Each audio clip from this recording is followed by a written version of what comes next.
বর্তমান সময়ে credit card টার্মটা সবাই শুনেছি, কিন্তু আসলে খুব কম মানুষই জানে ক্রেডিট কার্ড কি, কিভাবে কাজ করে এবং ঠিকভাবে ব্যবহার না করলে কী ধরনের সমস্যা হতে পারে। ক্রেডিট কার্ড কি? ক্রেডিট কার্ড হলো ব্যাংকের দেয়া একটি সুবিধা, যার মাধ্যমে আপনি নিজের টাকা ছাড়াই ব্যাংকের নির্দিষ্ট সীমার মধ্যে আগে থেকে খরচ করে ফেলতে পারেন এবং পরে সেই টাকা পরিশোধ করতে পারেন। সহজ ভাষায় বলতে, এটি আপনার জন্য ব্যাংকের পক্ষ থেকে দেয়া একটি স্বল্পমেয়াদী ঋণ। ক্রেডিট কার্ড কিভাবে কাজ করে? ব্যাংক আপনার আয় এবং আর্থিক তথ্য বিশ্লেষণ করে একটি নির্দিষ্ট ক্রেডিট লিমিট নির্ধারণ করে দেয়।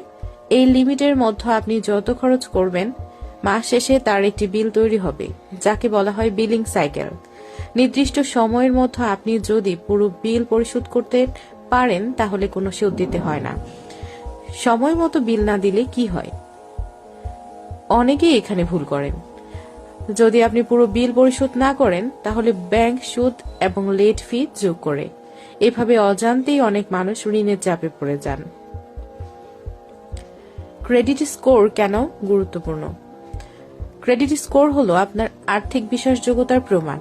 সময় মতো বিল দিলে স্কোর ভালো হয়, আর দেরি করলে স্কোর খারাপ হয়। ভালো স্কোর থাকলে ভবিষ্যতে লোন এবং নতুন কার্ড পাওয়া সহজ হয়। ক্রেডিট কার্ডের সঠিক ব্যবহার।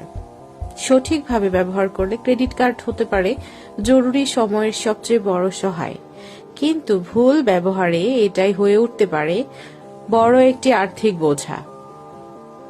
নিরাপদ ব্যবহারে কিছু সহজ নিয়ম। লিমিটের 30 থেকে 40% বেশি ব্যবহার করবেন না। প্রতি মাসে পুরো বিল পরিশোধ করুন।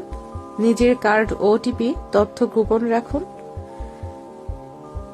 সর্বশেষ, জানুন, বুঝুন এবং দায়িত্বশীলভাবে ব্যবহার করুন, কারণ সচেতন সিদ্ধান্তই গড়ে তোলে একটি নিরাপদ আর্থিক ভবিষ্যৎ। ধন্যবাদ।